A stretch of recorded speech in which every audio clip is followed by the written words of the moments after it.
Thanks for the opportunity to come and speak to you all today. My name is Ross Akers. I'm the Strategic Planning and Investment Manager for Flood Risk in Natural Resources in Wales.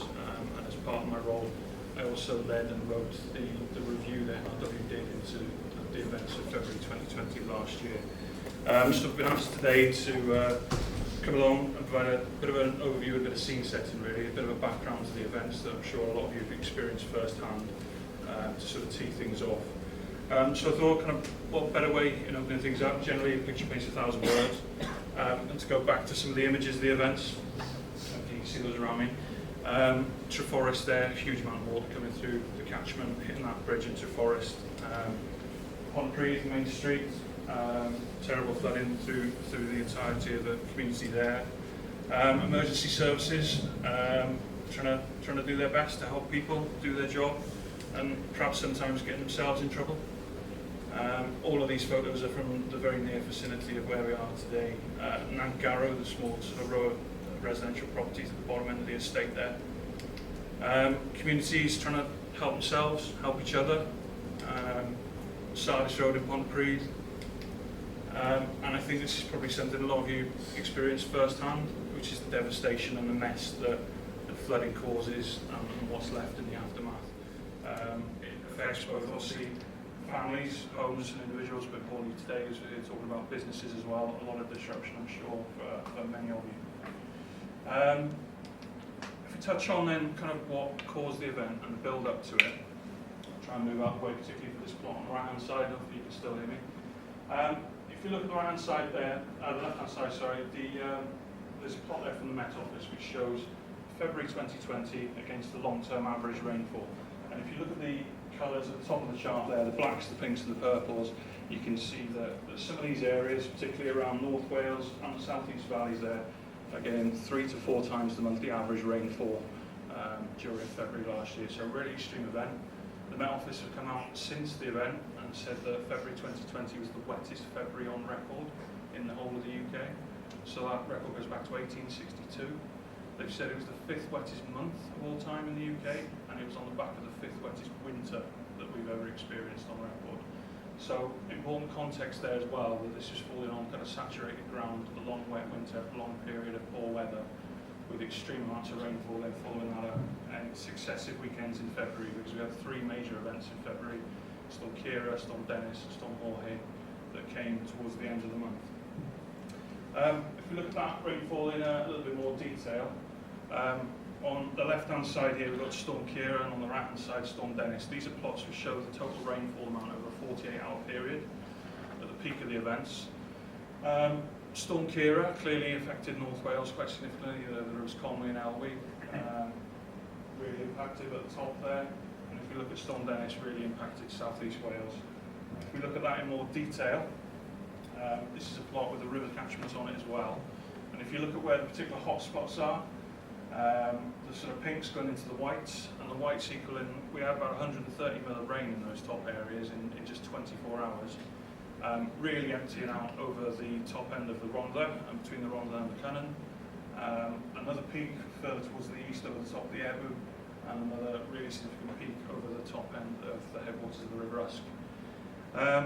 I think what strikes me when I look at this map is just quite how localised those peaks were. And if you were to think, if that rainfall fell 10 miles further east, west, north or west, we'd have been talking a really significant different amount of communities. And I think it's fair to say in the forecast coming in there were quite a lot of challenges through that entirety of that event, around not just the intensity of what that rainfall was going to do, but also the location, which made obviously a lot of the response to the event very challenging at the time. But really, really significant amounts of rainfall falling in a saturated part of the world, with a geography which is very steep-sided and rapid to respond to a lot of this rainfall. If we look at what that rainfall then did when it hit the ground, these are hydrographs. These are the river levels plotted at both the River Wye in Monmouth and the Taff at Pontypridd, which I'll move out the way of in a second. And I put these two there together to show this is the same event, and you can see the difference in hydrology and catchments, how much longer the Wye responds compared to the Taff and the quick response that we've experienced locally here. Both of these are taken from our river levels online. You can get access to this information 24/7. It's live on our website, and you can log into our whole river level network and see what the latest information is on that. But if I look at the Taff and Pontypridd specifically, really significant amounts of water moving through the Taff and Pontypridd, and obviously this entire catchment. We set the highest level we've ever recorded on that Pontypridd gauge. The highest has been there since 1968.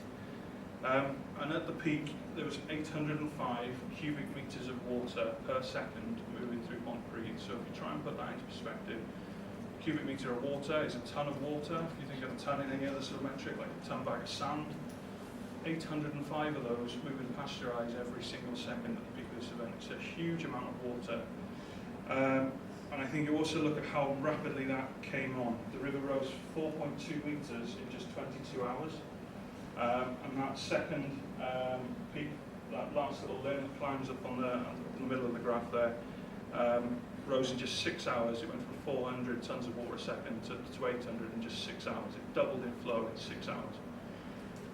At a time which was the early hours of a Sunday morning, perhaps fortunately not after an international weekend, but you know, a difficult time of the day to also gear up and try and deal with this. A lot of people perhaps not aware it was going on out in the catchment.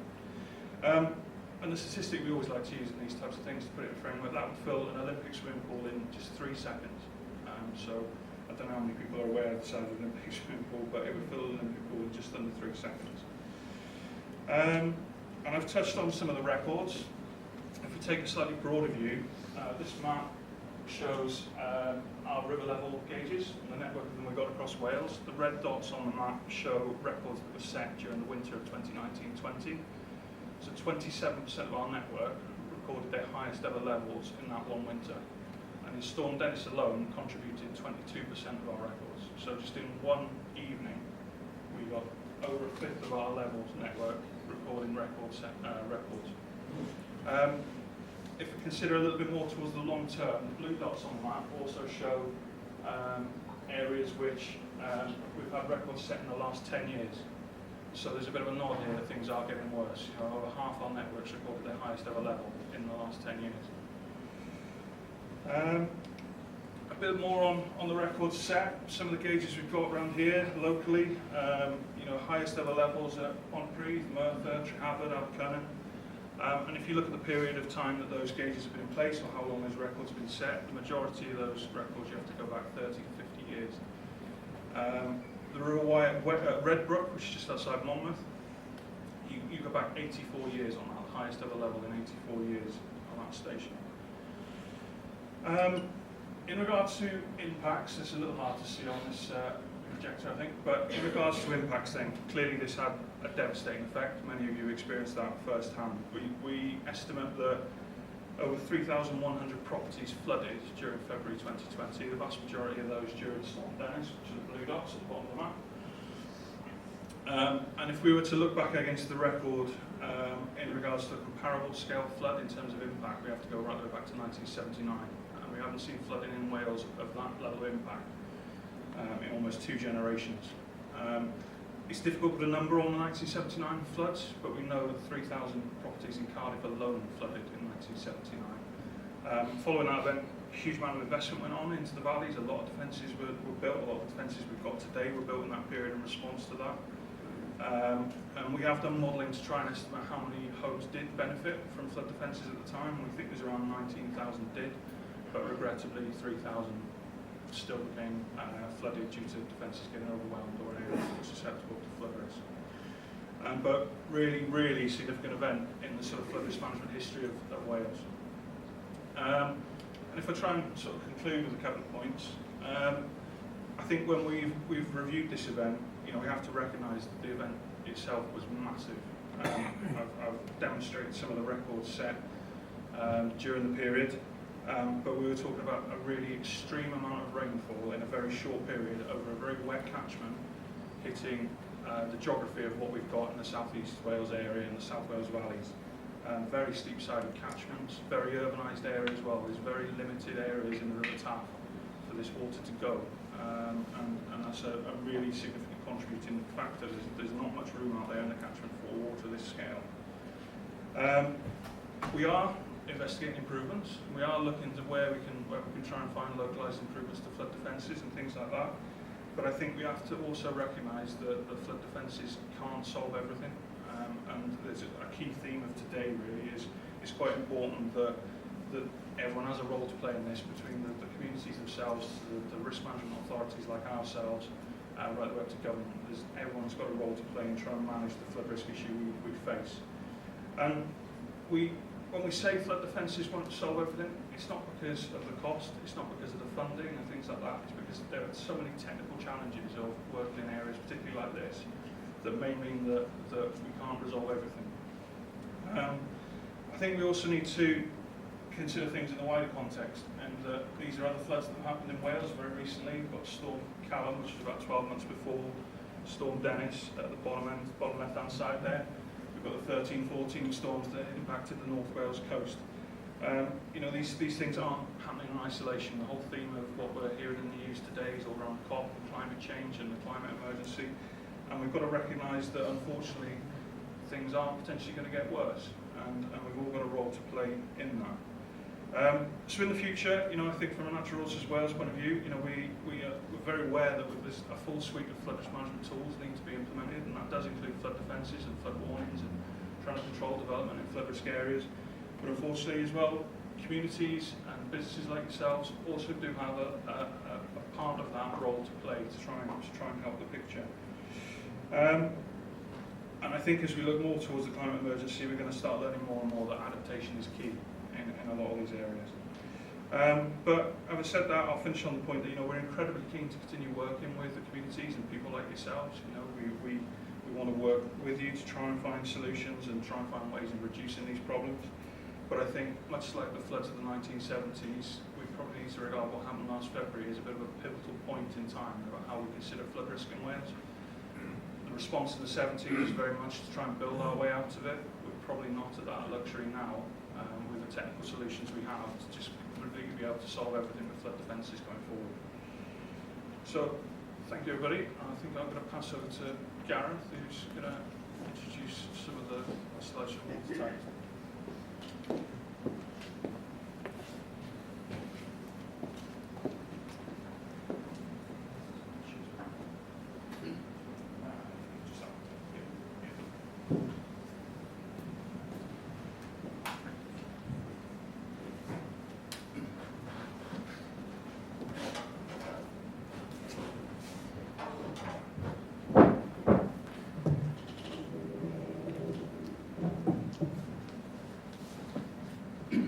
Good morning everybody, my name is Gareth Boyd and I'm a Director and the Chief Executive of Watertight. And today I'm going to be discussing briefly the concept of the road to resilience. So we are Watertight. We are leading providers of PFR, that's property flood resilience in the UK. We're Environment Agency framework contractors. We work for a number of lead local flood authorities. We do works for the likes of Transport for London, which has done barriers at Bond Street Tube Station. We've worked for ROD at Gwalia, putting barriers in place. So what we essentially do is design, source, install and maintain bespoke and innovative flood resilience solutions. As you can see, right here, I'm from just outside Belfast, so we have offices in Northern Ireland, covering Ireland, and in London, Cornwall and Cheshire. So, very clearly, we don't manufacture products. What we are is a project manager. So we will decide which is the best product or the best solution for your particular circumstances. And we have some examples here today. So, just picking up on some of the stuff Ross was covering, you know, flooding is now a significant risk, as we can all see from the media. Prediction is it's going to get worse. We're having warmer, wetter winters. As we can see today, it's very wet outside, but still very mild. The biggest problem we have as business owners really is the economic and social impacts and the effect it's having on our availability and accessibility to insurance. So again, picking up what Ross is talking about, government saying we can't do everything ourselves. It's all about climate adaptation. And climate adaptation and resilience has to be at the heart of everything that's done. Emma Hart-Boyd, chair of the EA, just in advance of COP26 there, came out with a report, Living Better with Changing Climate. She used the words adapt or die, and that was really, through the media, but that was to get the attention of everybody that this is about adapting to the climate crisis. So, the point here is the focus is very much on resilience. The national strategy is to move away from not just flood protection, but to flood resilience. So, protection to adaptation, again, picking up on what Ross covered there. Government alone can't do everything. Protection, though, is still very, very important, but it's only part of the solution. So we see that in Treforest, where there is protection at a community level, but we're talking now about adaptation at an individual property level. So shift towards things like considering property flood resilience. Those are interventions to your individual properties. Again, it's community-wide. There are national infrastructure projects, but the success will rest on locally led adaptation, action and partnerships. So, concept of the road to resilience. There are things that you can do now. Government are working at government level, but there's things that individual properties and communities can do to make their properties more resilient. First thing is all about education and awareness. So businesses are put at risk due to lack of awareness. Graham Brogdon, who's joining us here today, and he's going to be chairing the panel debate, was previously technical manager at Aviva. And according to Aviva, nearly 1 in 3 commercial properties in the UK are at risk of flooding. Funnily enough, July and August see the most number of claims. That's because of massive rainfall events, when the ground's hard, etc. The water can't get away. 57% of SMEs believe climate change will impact their business. Interestingly, there 17% of people don't seem to be concerned at all. But the highlight there is that 75% of businesses don't have a business continuity plan. So there's no plan in place what happens if there's a climate emergency at their property. So we need a cultural shift to understand better the risks and how we can prepare for those. The key part and the challenge for everybody here is about preparedness, because as Ross again said, there's once, twice in a generation of flood events. So how do you remain prepared week in, week out for an event that may or may not happen? And that's going to be the challenge for everybody in this room. So the second part on the road is, before you bring the professionals in, you can do a self-risk assessment. So it's a starting point. Look at the history of the property. What happened before, and what did you do? As business owners, we all have health and safety meetings, different risk management strategies. So make sure that climate risk is part of those conversations. Assign responsibility at director level. It is that important. But be realistic about what you can and can't do. What knowledge do you have, what experience do you have. Speak to your risk advisor at your insurance company, and whatever you do, write it down and make sure that you communicate it to all those in your business or those who are likely to be affected. Some other factors to consider are when there's a flood event, it's not just the economic impacts, that's the cost of real estate and property, etc. There's a lot of work being done at Leeds University in Yorkshire with similar problems with Treforest. They look very much into the non-economic impacts. Those are the sort of mental health issues now, people worrying about their businesses. Those are the fact that if you have a flood event and you lose particularly expensive stock, or it affects an enforcement work piece of machinery whereby you can't get a part to replace it for months on end, there's a chance that you may lose customers to a competitor. So all those things have to be taken into account as well. What we would say is, this is the starting point, looking at your own risks, but you ought to consider getting a professional flood risk assessment. So it's all about taking ownership, early warning and preparedness. So there are things you can do at a property level to be prepared, some local site works, and importantly have an emergency response plan.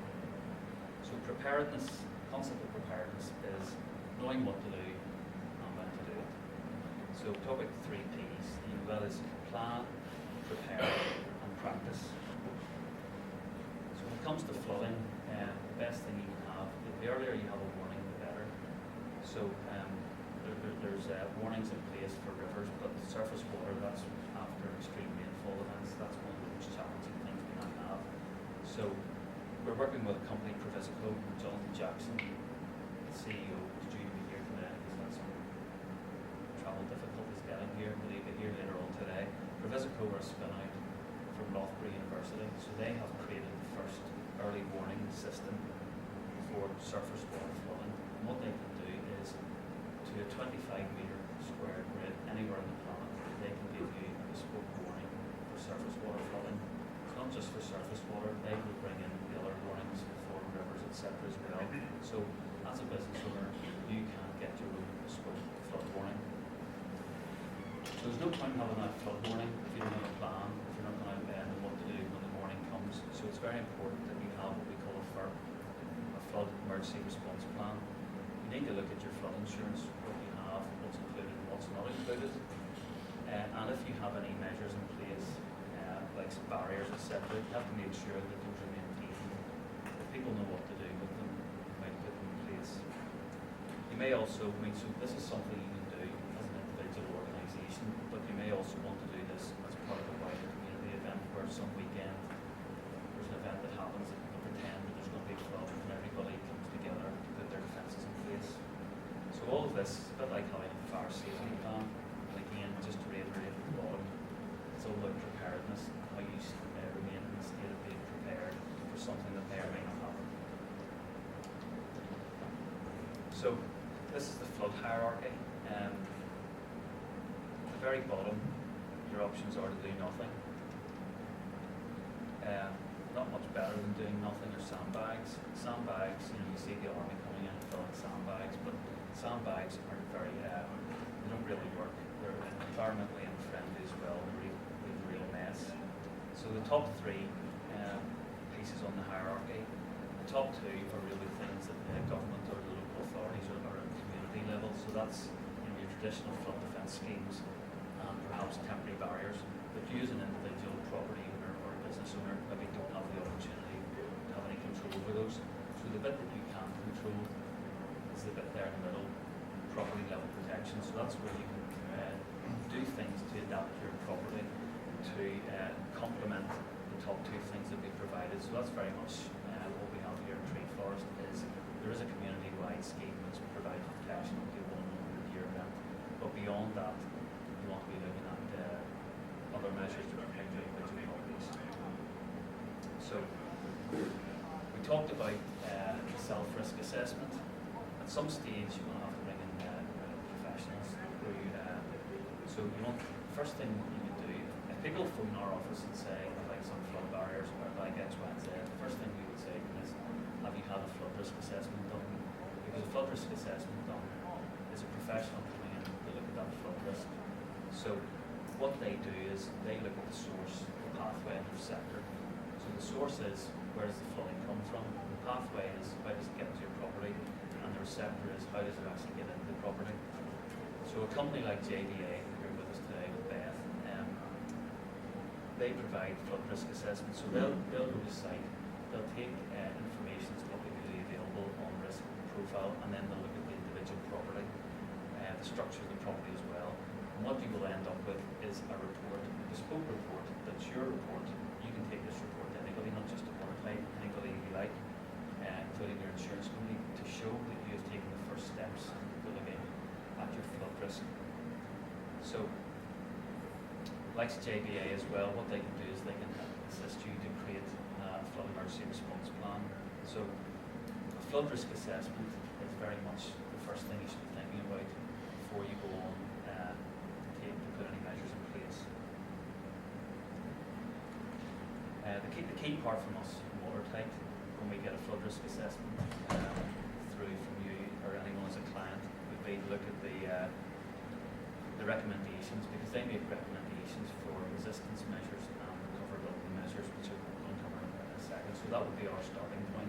We don't go in blind, we go in with a plan that's already in place and recommend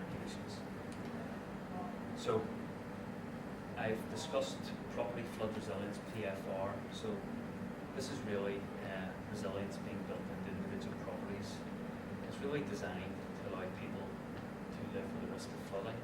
So we make it very clear, we can't promise that when people are out of your property. What we can do is eliminate some of the risk, and if it does get in, we can help to minimise the damage. So PFR as an entity sort of includes anything that reduces the risks to people and property and is recovery. The recovery piece is actually most important as a business owner, getting back into business once there's been a flood event. So talk very briefly there about resistance and recoverability measures. Resistance measures are things like, you can see there, an aluminium barrier. So that's designed to put over a doorway and that keeps water out. Recoverability are things that you can do to your property to aid recovery after a flood. So that barrier there is 600 high, it's 2 feet. You may be able to put a barrier to 900 or even just over a metre depending on the structural integrity of the property. But beyond that, in a real extreme event, those could be overtopped. So that's why you have to put recoverability and resilience measures into the property. It may be even that you decide that you can't afford to do the whole property, so there's a specific piece of machinery that's most important to your business, and that's going to be the piece that you decide to go on first to do with resilience, to prioritise where you're going to spend your money.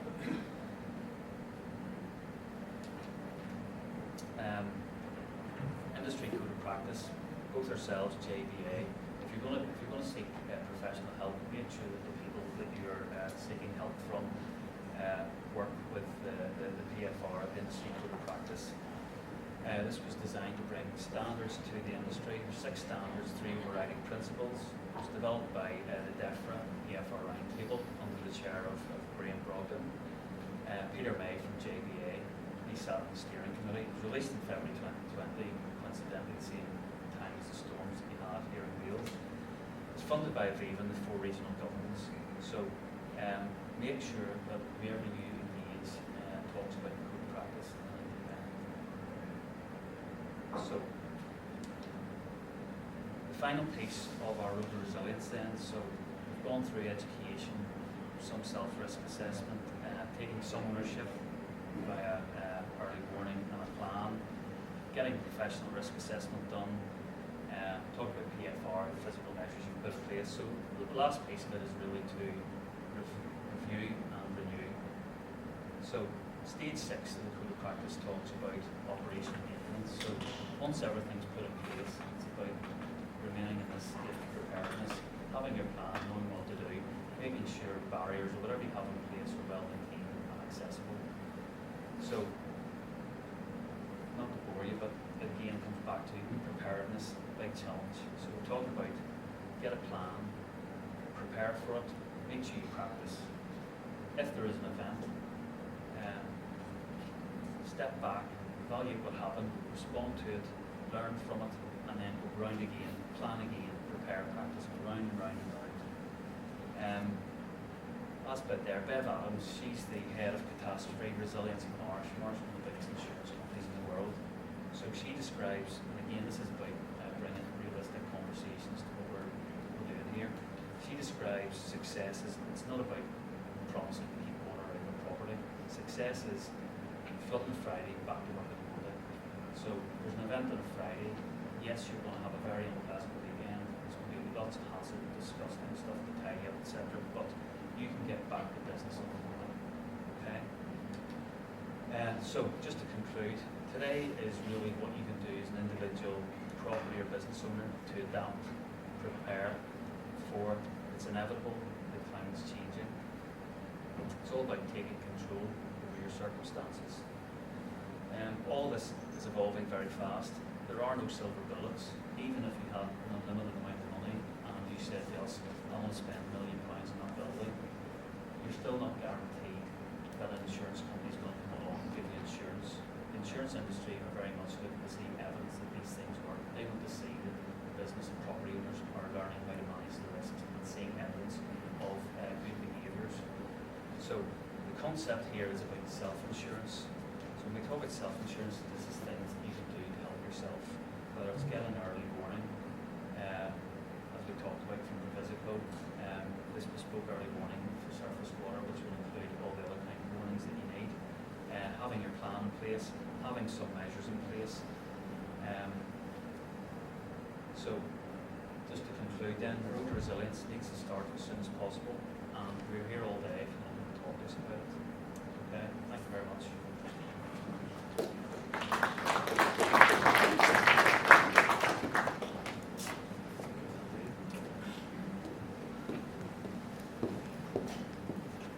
Good morning, everybody. My name's Graham Bolton. Kind of heard me be introduced. Formerly worked at Aviva as head of claims. I was also chairing of the property club. So PFR and flood resilience has been something that I've been involved with for the last 6 years, heavily involved in, including the development of code of practice. Before we start and introduce the panel to you, there's one person missing today, Rod Parker from Wally, who I'm sure many of you know, would obviously have loved to have been here. So last week we took the opportunity to just have a chat, so we're just going to play a short video of Rod talking about some of the stuff that he done after the flood. And Brian Gordon, joined today by Rob Parker from Healthcare. Hi Rob. Morning, Graham. How are you? Good, thank you. Good. Rob, just wanted to have a chat with in a conversation around the flooding of February 2020 and how it's come to affect it. So I guess the first thing to start is tell us a little bit about what happened and how you were affected.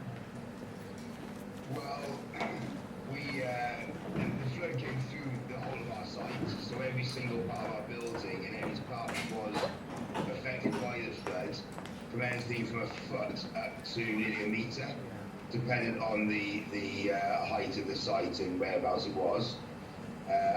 Most of our equipment being electrical, or having electrical inputs of some format, were affected.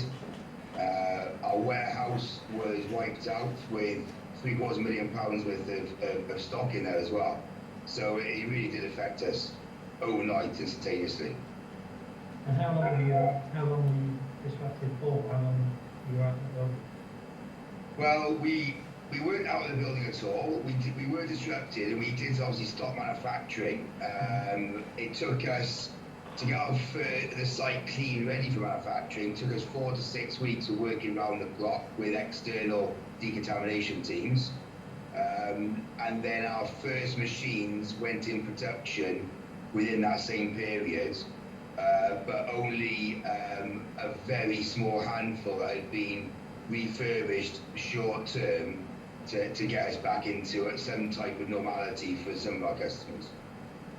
Did you do all that cleaning yourself? I understood that you were insured at the time, so did they do that for you, or did you do No, that?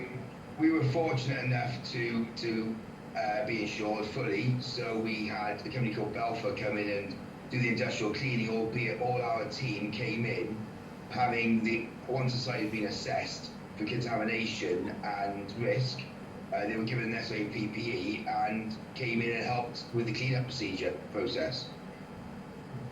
And the insurance were looked after you well enough for that? The insurance were great. They gave us an instant pay within the first few days to keep the wolves at bay and to allow us to get the cleaners in and so forth, and continue to work with us throughout the process. It took in total about 18 months to actually finish the insurance process and have the final payment. But yeah, they really supported us all the way through. Yeah. That's good to know. And obviously I have been down to see you in the past, and I know the kind of size of your site. Just tell us a little bit about what you've done since the fact. I know you've been quite proactive in trying to put in some resilient preventative measures. Yeah, so we have 70,000 square foot on the floor of shop floor and warehousing space that we need to protect. Obviously we have upstairs as well, but there's no need to protect that. And so downstairs we've made sure that all our entries have barrier systems. People on every shift are trained to be able to put the barriers in, and we have an emergency call-out team who can come out at 24 hours a day to also put barriers up should we need something even more quickly. We also put in bilge pumps into the site, into where we believe to be the lowest points of the site after the topography has been surveys been carried out. And we've put in one-way valves in all our drains and our toilets and valves and so forth. So we've bunged the sites, and we're just about to build a 1 metre wall around our temporary storage unit. Right. I mean, that's some great intervention that you've done there to help protect it.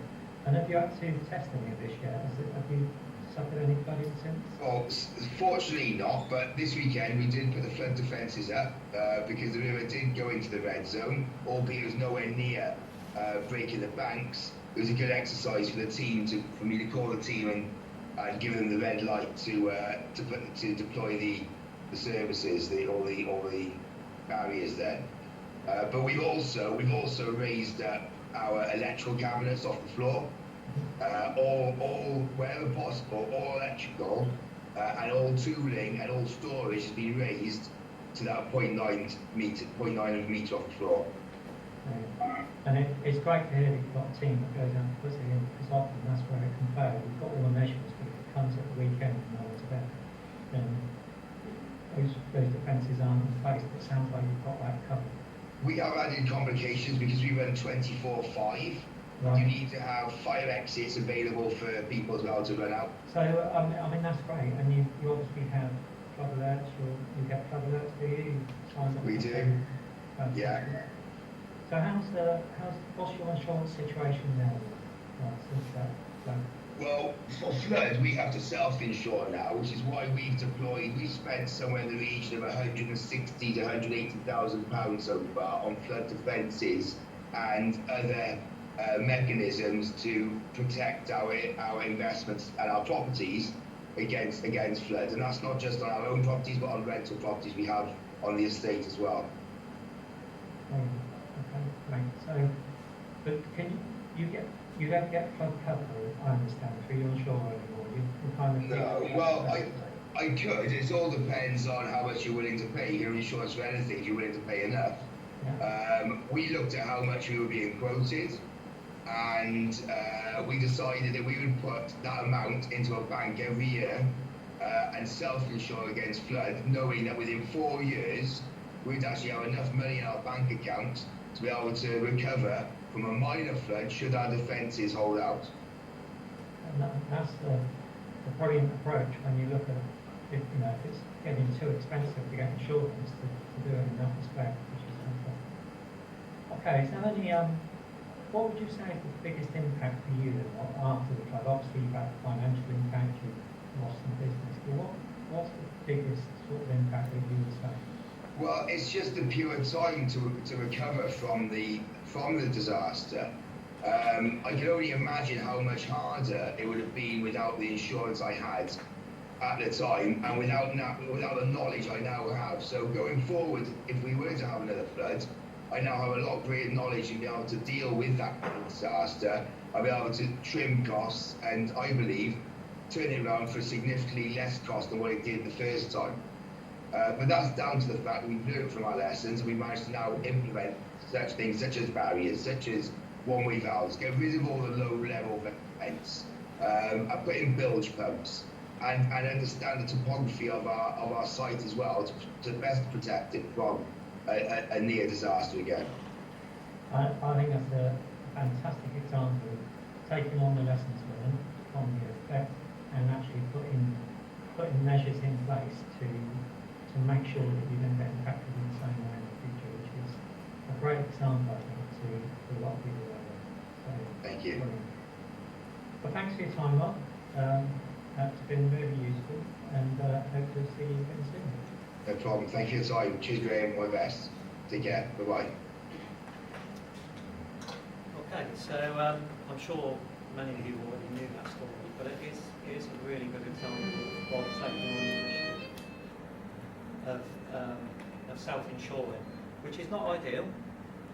Obviously, you'd like insurance to cover you for everything, but I have to be realistic and say that, you know, insurance isn't always available. Insurance is a risk business, and when that risk gets too high, then the insurers have got a choice. And for businesses, that can be really challenging. If you're a homeowner, you've got flood relief, but sadly there is no scheme such as that for businesses.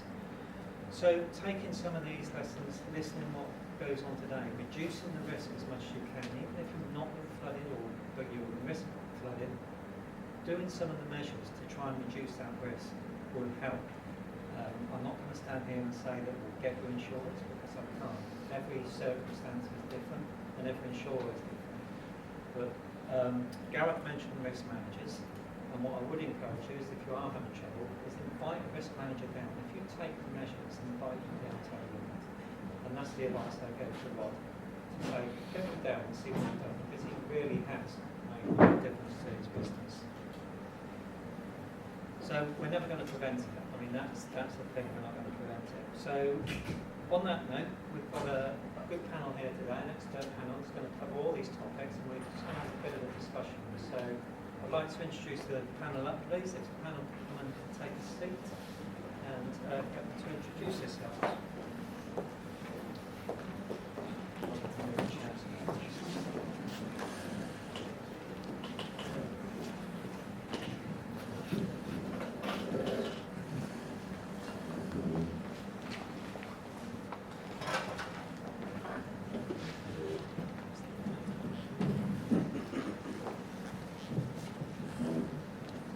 Okay, so if I can just ask the panel if you mind, so whoever's got the mic first,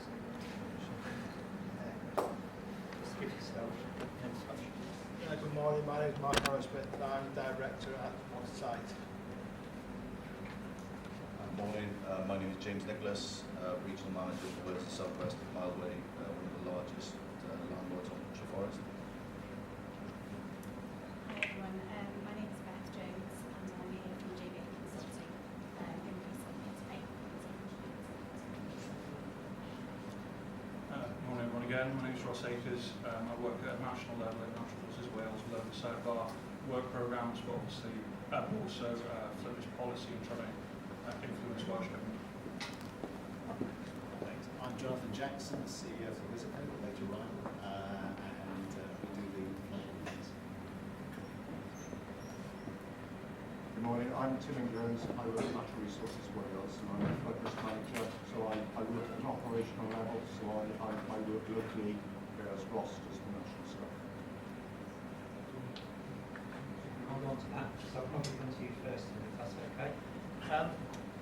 We haven't planned a big Q&A session here, but we're going to have a discussion. But if there is any pressing questions, when I get towards the end, pop your hand up. We'll try and cover them. But if not, we will be outside after the rest of the day, actually, so you can come and speak to not all of us, but most of us. So, Tim, as you've got the mic, I'll come to you first, if that's okay. What's your reflection of the event? I've worked in flood risk management now for well over 20 years. But certainly it's the biggest event I've experienced. I'd like to think it's, the events we had in February last year were once in a career type event. The last time we had anything like that on the TAF was 1979. I was young. I do remember Cardiff being flooded at that time. I was flooded. But the scale of events is certainly much bigger than anything that we've seen in recent history on the TAF. So it was significant.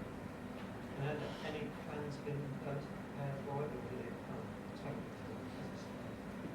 We knew the storm was coming, but we knew heavy storm that winter was coming. What we didn't know at that time was the consequence of that storm. Ross showed the localization of that rainfall, and the Met Office are very good at telling us when the storm's coming. They're very good at telling us when it's going to be a big storm or a small storm. What we haven't worked out yet is accurately map where the rainfall is actually going to fall, and that's the challenge for us. So we knew the storm was coming, we had the flood rooms open, we had people on standby, but we didn't know at that time what the consequences were going to be. And from the, obviously there's been lots of lessons learned. So what's kind of in the plan?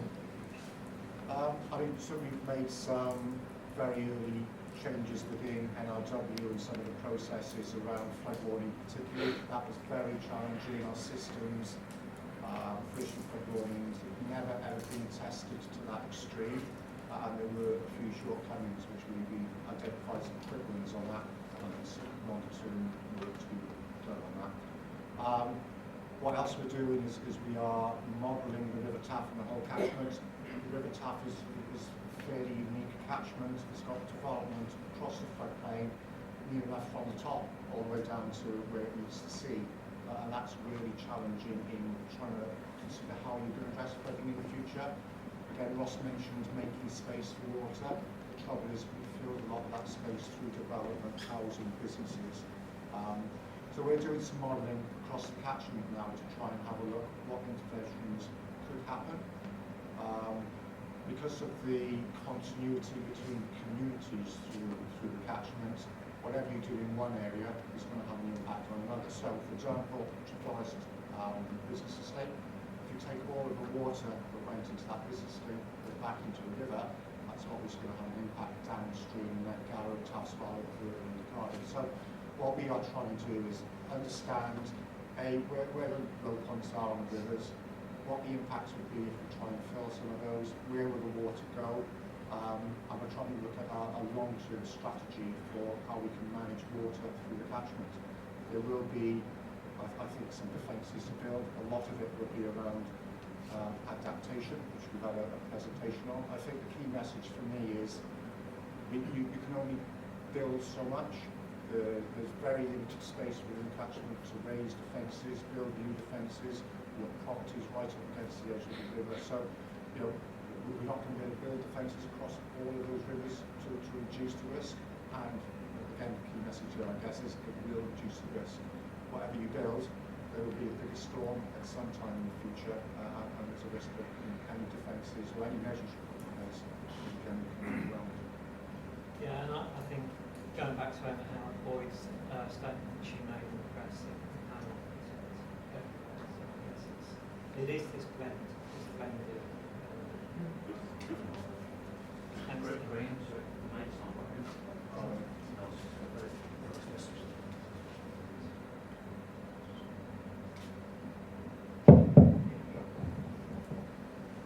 Did everybody hear all that?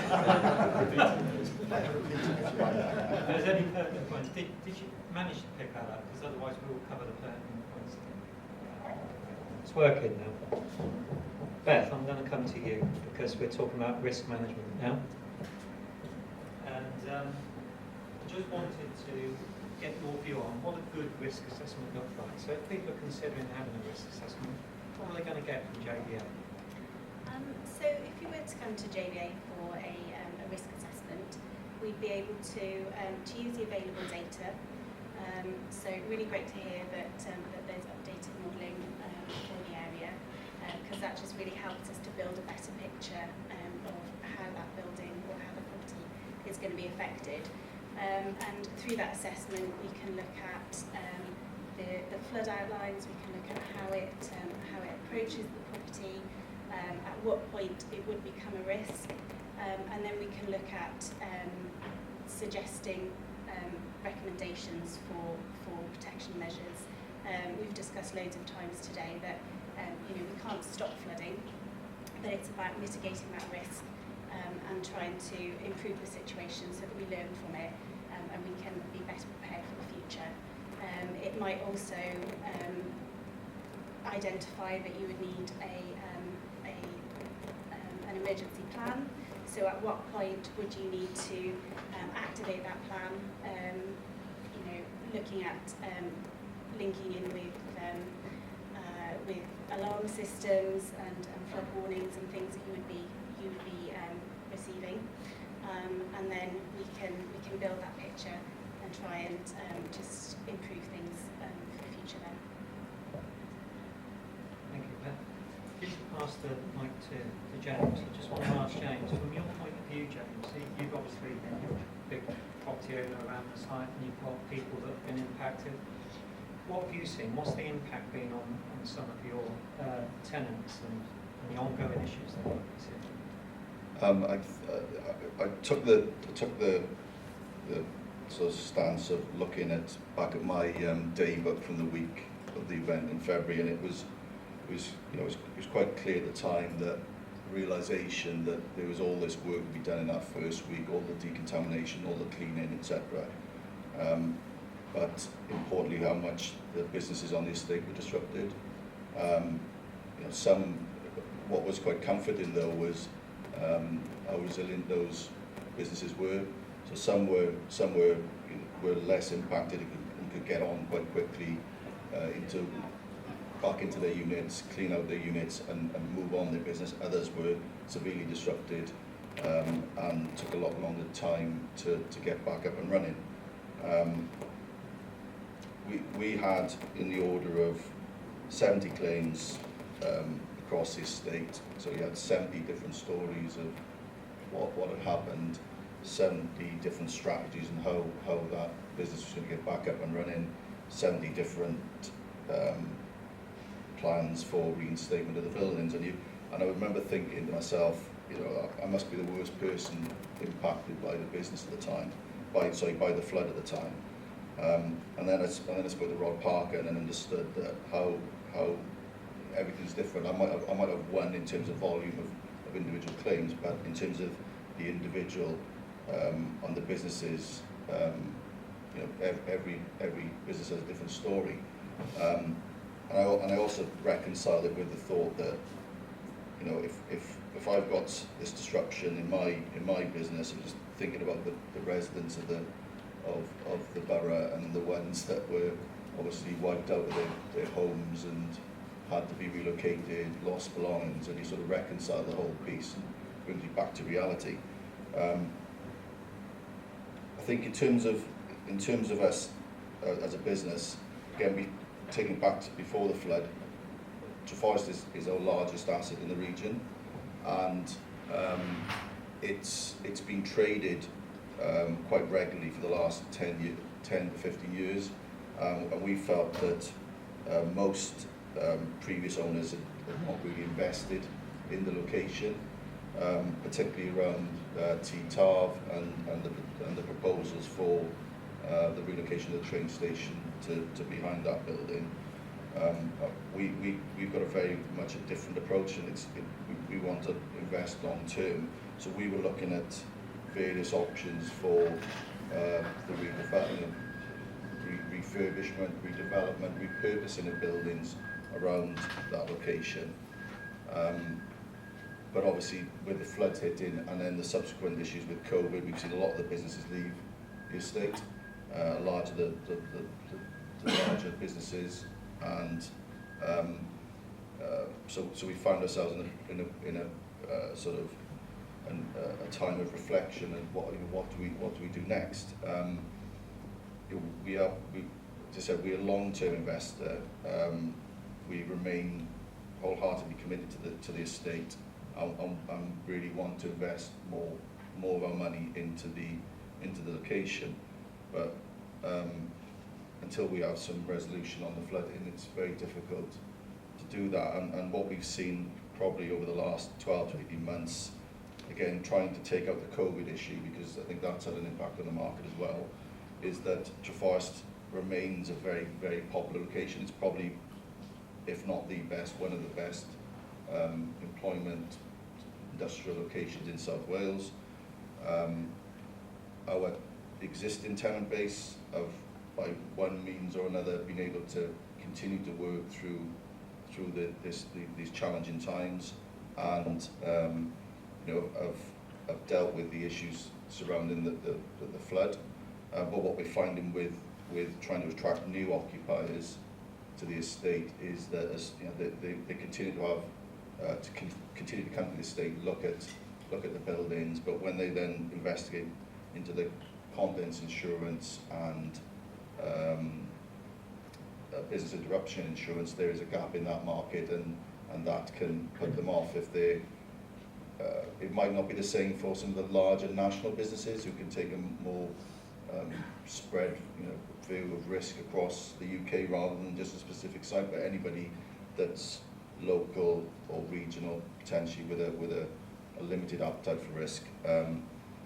it's clear that the flood has had an impact on the location, and that is probably our biggest issue at the moment, is potential occupiers of the estate come in who want to be on the estate because of its natural attributes as a business location, but are unwilling or either unwilling or cannot quantify the potential risks of the flood. So I think we've obviously heard all the individual stories, and there are things we need to do individually, but I think there's also a collective responsibility on us to try and move this forward. And whilst we can all take individual investment decisions, I think we need a collaborative approach to lobby, the public sector bodies like RCT, obviously NRW, and probably most importantly Welsh Government, so we can deliver some sort of plan across the estate, and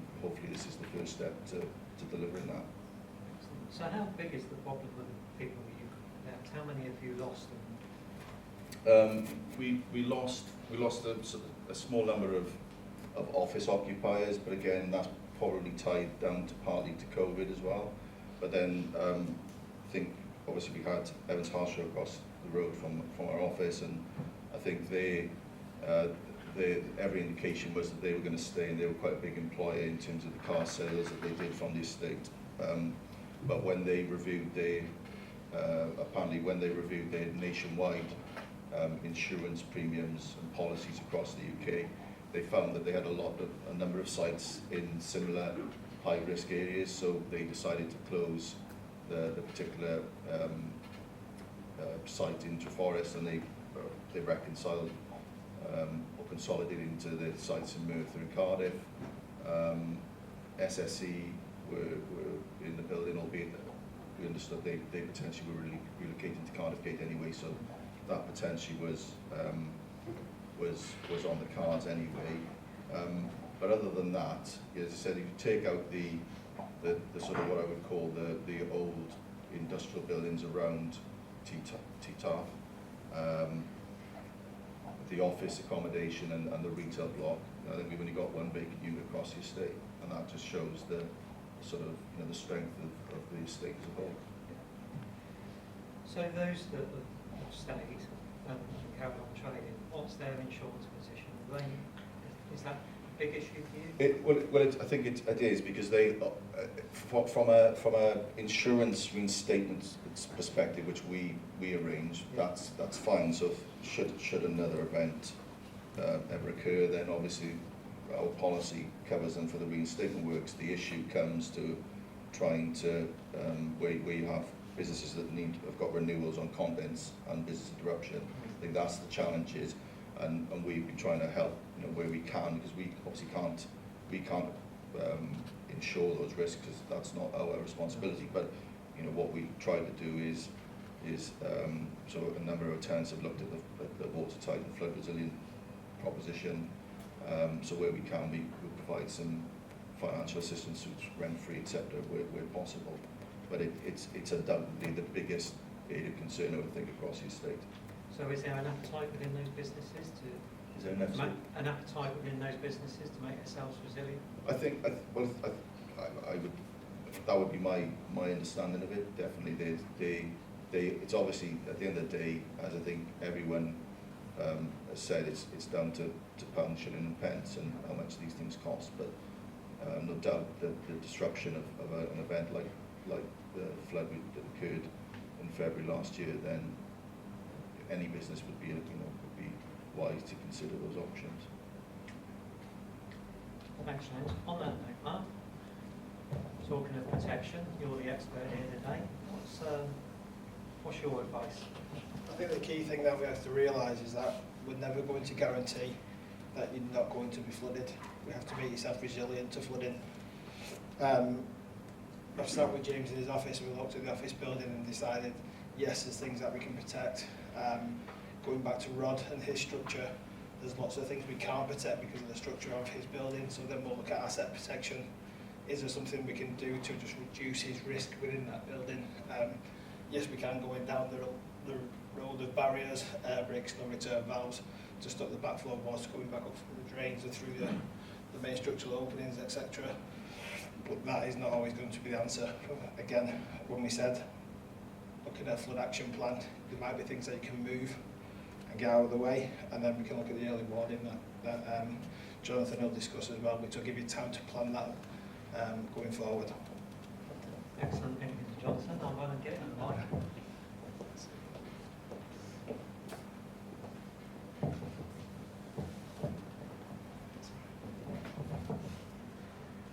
So, Jonathan, we've heard about early warnings, and surface water and flooding is definitely on the increase.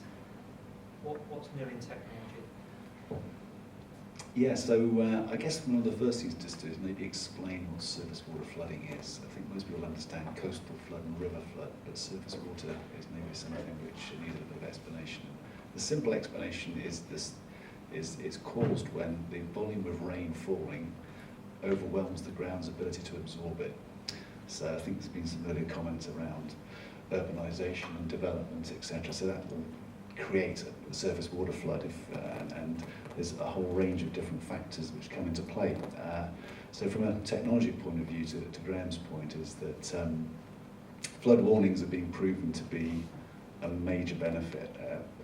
Organisations around the world, whether it be the UN, the World Bank, various governments, the EU, etc., have all shown that if you have timely and accurate flood warnings, along with flood resilience measures and defences, you can reduce the majority of flood losses. So that is a given. So therefore the question is, well, actually, how do you do the timely and accurate flood warnings bit? And that's where we came in, because the various national governments, apart from for some bizarre reason Northern Ireland, the only government doesn't have coastal or river flood warnings, do a great job on providing a really good service on that front. The challenge has always been is in terms of surface water flood. So the Met Office provides a surface water flood forecast, but it's very generic. So it literally sort of shows, half of Wales at risk of flood, and so therefore it's not particularly useful when it comes to helping people take that action. And so what happened back in 2016 was we were approached by the Met Office, the Environment Agency and Cabinet Office, to look at this issue of surface water floods. So Loughborough University worked on it with one of their lead academics, Professor Yu, and by 2018 had come up with what has been described as the next generation of flood forecasting. It's the ability for it to be able to take in real-time weather forecasts, process them through a flood model, to then be able to predict where it's going to flood. And we're able to predict down to an individual property level, which I think Gareth mentioned earlier. And we're producing a forecast which is 48 hours ahead. And as I say, that forecast, we're producing a new forecast every 3 hours, predicting up to 48 hours in advance. And the real value of the service is the fact that we are able to provide people now with a flood warning, which is deemed by people like BT, who've told us that as far as they're concerned, it really has a high quality service that they are very impressed by. Certainly something that they are looking to put across all of their assets. And so the tech has been very clever about finding a way to do live modelling of weather events and then process them through a flood model. And I think one of the things to maybe stress for everybody as well is that you hear about flood and you think, okay, well, I missed that flood, I'm not going to get flooded because I didn't get flooded last time. It doesn't work like that. Every storm is different. That's one of the things to really bear in mind, is just because you may have had a near miss last time does not mean you're going to miss next time. And a great example of that actually is in London this summer. One of our clients is a major property owner in the Chelsea area, and in Chelsea there was serious floods which took out Sloane Square, and you may have seen on the news, Sloane Square tube station was literally flooded right up the steps. And then a couple of weeks later, it actually hit Chelsea again, but this time it was King's Road. And if you know London at all, King's Road goes into Sloane Square. So, so two completely different flood situations, but caused by massive storms that hit that very small area of London. So, yeah, that's where the tech is going, Graham. Thanks so much. Okay, so I mean, heard from all the speakers on various things there, and the message quite clearly is about risk assessment, understanding the risk, which I'm sure you all do. You're all in the area, you know that risk. Get some PFR measures or consider what can be done. It doesn't have to be, you know, the full suite. Just understand what you can do to your properties and maintain them. But the main things, make sure you're getting the warnings, make sure you've got a flood plan in place, and then make sure that those measures are being maintained, because that is the one thing that lets PFR down, is that it just isn't maintained. When I was at Viva, I dealt with a number of flood events, and I was going to properties in 2015, up in Carlisle, that had measures. They had barriers like this, but they were all stored in the back of the garage. They had not been taken out, they had not been maintained, and they wasn't accessible when the flood warnings came. So I can honestly say that all the properties I saw, which was a lot, I didn't see anyone that deployed any measures. So it's really key. There's no point investing if you're not going to have everything wraps around it. So we have got a little bit of time. So got about 5-10 minutes. So if anyone's got any pressing questions they'd like to ask now of the panel, then please feel free to put your hand up and I'll come to you.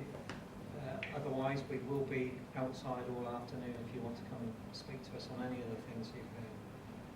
Is there any questions at all? Yeah? Would you like a mic or can you... Okay, thank you. Gary Monk from Blue Water, actually just down in Southern Mangaru. Is there any rumours that they open the gates on the reservoirs in Brecon?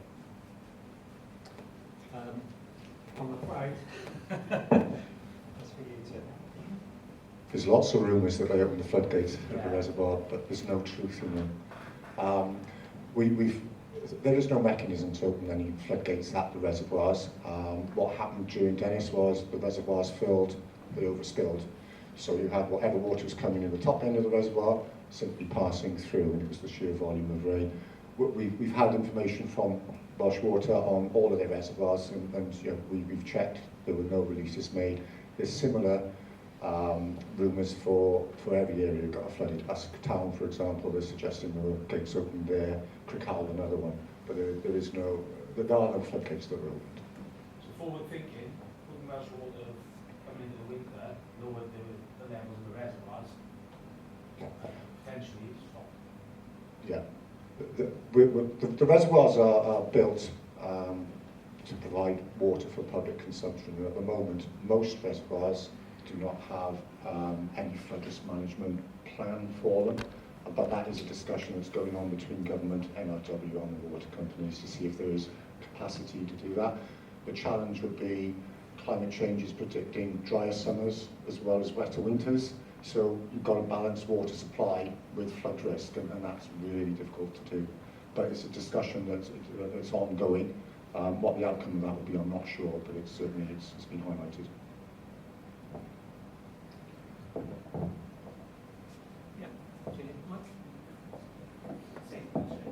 We talked quite a bit about flood defences and trying to build up to effect of an areas further down the tank. Is there any reason why the rivers can't be dredged to actually reduce the riverbed level, and then you can absorb more water, which will have the rest of the tank? For that to be a benefit, you'd have to dredge from one end of the river all the way to the sea, because you've got to create that gradient. You know, it's gravity that's pushing water downhill. We do undertake de-shoaling, so after every flood event, you will find that shoals build up where you have slack water, and my operational colleagues do go in and do what we call de-shoaling, so that's removing a build-up up above and beyond the natural bed of the river. But you know, dredging, if you only dredge small parts of the river, all you're doing is creating a sump in the river, which will simply fill up with water. No, it won't, because once the sump is full, it's full. It can't take more water. So it's like a bathtub. Once it's full. Exactly, but outside, it goes into the bathtub, the water outside doesn't actually... No, but it doesn't work like that. But if you create a sump in a riverbed, it will simply stay full of water. It's not available for more conveyance or more storage capacity. If you can create those offline and create that storage offline, you can get a benefit from it. But you can't do it by simply creating a sump in a river.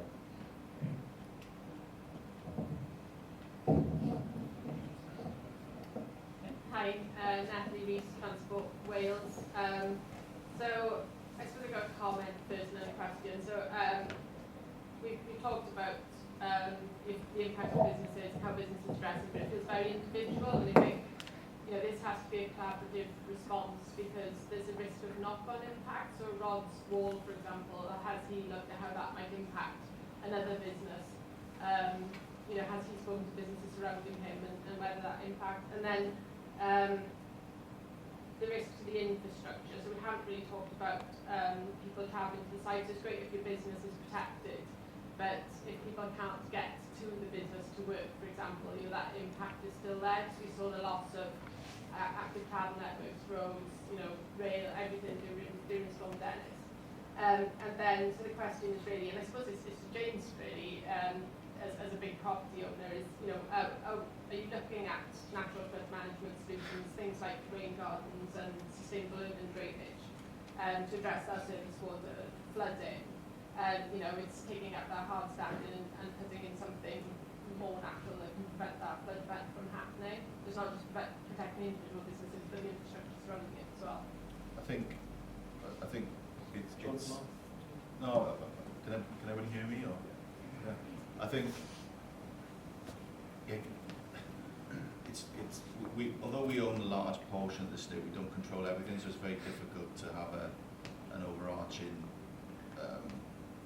plan strategy. And I think that's your initial comment is correct. It's not me or Malway on our own are not going to solve this problem, and it's a bigger discussion to be had about how we, because again we can certainly make any potential benefits to alleviate some of the flood, but it's to try and prevent an event like Storm Dennis is going to take a lot more work and investment, and it's trying to understand how you deliver that on an estate-wide basis rather than just purely on an asset-by-asset basis. So I think if we were sitting here 2 years ago, we'd be quite more than happy to have invested and build new properties in this part of the estate with the new train station, move in and Team Town open it. At the moment, our hands are tied because we spend an awful lot of money and a similar event occurred in a very short period of time. Until we get that certainty, it's very difficult to understand how we can move that forward in conjunction with the insurance issues that occupiers are having in the state. But certainly, if there's, again, I think that's where we've got to work together as a collective to try and engage with. It's not, I don't envy NRW's role in this or Rhondda and TAF or Welsh Government, but we need a collaborative approach to being able to move it forward. Thank you. I'm going to pass on to Jonathan and Ross for the final couple of remarks. Just wanted to add, because I think it's a really interesting comment you made around natural flood protection, and those are really important things to do. It's something which a lot of people are not aware of, some of the simple fixes like that. I just want to also stress, though, that they don't prevent all floods. They will be great for typically lower level floods. Professor Rob Wilby, who's one of the world leading climatologists, he did an article talking about super floods. And when he did that article, we were all sort of thinking super flooding as a very occasional event. You're looking, let's say, in London, two in the same summer. In New York, 3 in the same summer, all breaking records. These super flood events are happening more and more, and that's the challenge. Even natural flood defences, unfortunately, don't protect against that. But they're definitely part of the solution, but don't assume they are the solution.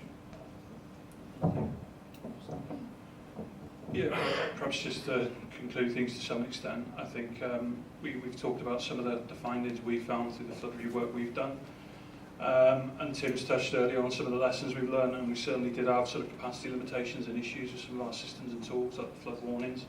like our out of hours response, and like things like the way that recovery was undertaken in the area and the support that was given to you guys. But I think a lot of things have been put in place to try and improve on that and learn from that situation. But I think if I reflect back on the work through the flood review work we've done and the discussion we've had with Welsh Government around it, the biggest messages we've got are really around this need for this broader debate. Sessions like this are fantastic in trying to sort of promote that.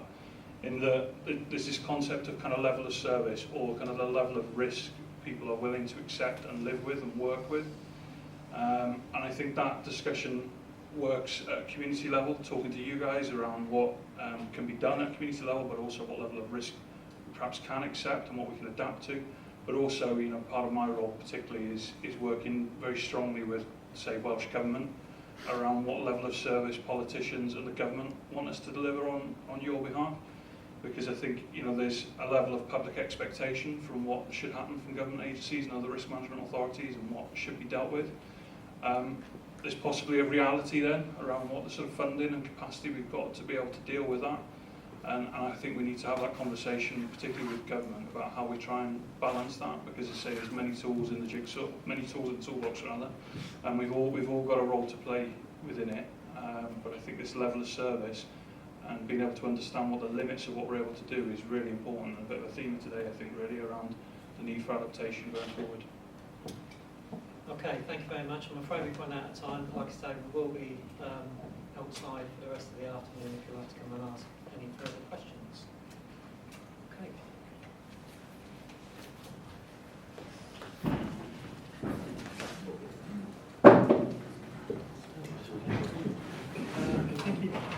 I think it'd be remiss if we didn't give a big thank you to our guests and panelists. I hope they'd addressed some of the questions and concerns that some of you raised. As was said, they will be available for you after the event. Now, can I call on Matt to close the event? And please stay seated after Matt has spoken.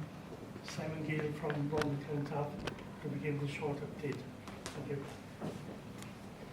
Yeah, thank you. Hi everybody. Welcome back to Colour Combined and our network events. It is great to have people back in the audience and see people face to face rather than over a screen. Thanks to our guest speakers and our organisations that come here today to present what is a very sort of sensitive subject really. You know, when we look at the personal loss that's happened on the estate, not just from a business perspective, but from, you know, individual residents and homes that have been damaged and people moving out, and you know, that's been where they've lived all their lives. You know, the impact is quite significant. But, you know, the message is clear, I think. You know, everything that's going on throughout the country and through the world over this week with COP26, and our responsibilities as individuals to slow down kind of the environmental damages and the climate impacts that we have on our day-to-day living, and also the businesses' responsibilities that sit behind that as well, and in terms of how we travel and carbon zero and everything else that we're talking about. So lots of messages from today, and it's quite clear, you know, not just what do we need to do, but how do we adapt? And I think that's kind of a big message, and yes, there's a cost to that as businesses, but also that investment protects our businesses. So, you know, as we've said today, that Watertight and the rest of our partners here are available outside for further advice and guidance, and hopefully be able to support you in your businesses a little bit more by giving you, you know, this fundamental kind of actions you can take. On a more lighter subject, you know, just an update from the college perspective really. Residents on the estate would have noticed that a few months ago a development started with our sports centre facility being developed and built. Unfortunately, that's been put on hold due to contractual issues, but that tender is back out open now, and we hope to commence work in March next year, and probably likely to go on then for the next 12 months as we develop a brand new sports facility for the estate and for the college. Just on a college update regarding how we can support you as businesses and continue to support you.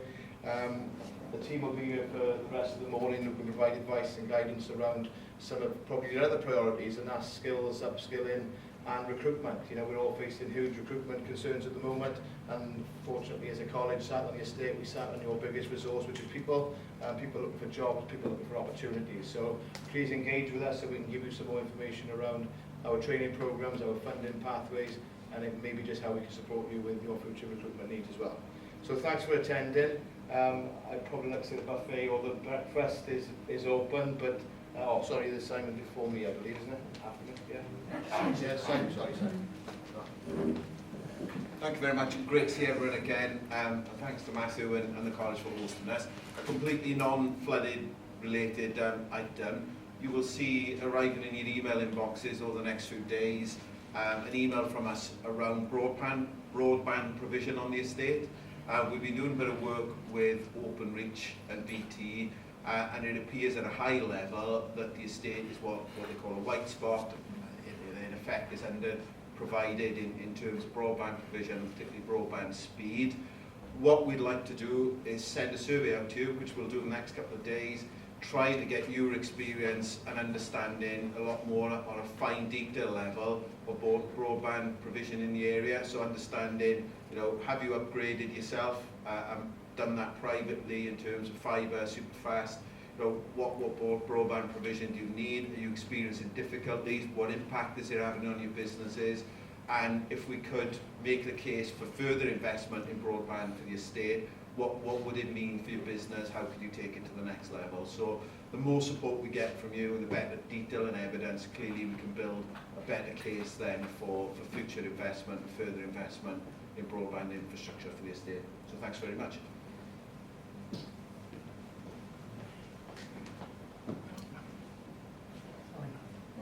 Well, that closes the event. Can I thank you all for attending today?